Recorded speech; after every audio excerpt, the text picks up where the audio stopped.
ሰላም ውዶቼ እንዴት ናችሁ? ከረጅም ጊዜ በኋላ ነው አሁን ደግሞ በቪዲዮ የመጣሁት።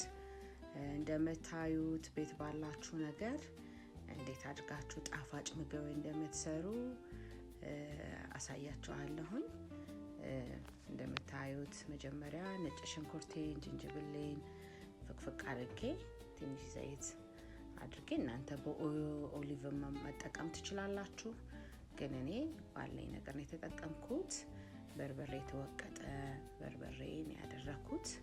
ከዛ በኋላ ያው ቺሊ የሚሉት የሚያቃጥለው ማለት ነው እሱን። ከዛ በኋላ ፐርስሊ እና እናንተ በቤታችሁ ያላችሁትን ቅመም መጠቀም ትችላላችሁ። እሱን ካደረኩኝ በኋላ ትንሽ ክኖርም ጨምሬበታለሁኝ። ያያችሁትን አትክልት መጀመሪያ ስቲም አድርጌዋለሁኝ።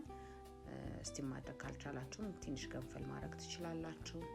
ዝኩኒን፣ ብሮኮሊን እና ደበርዳን ያደረኩት በጣም ቴስቲ ነው። በእውነት ነው የምላችሁ እንዴት እንደሚጣፍጥ ልነግራችሁ አልችልም።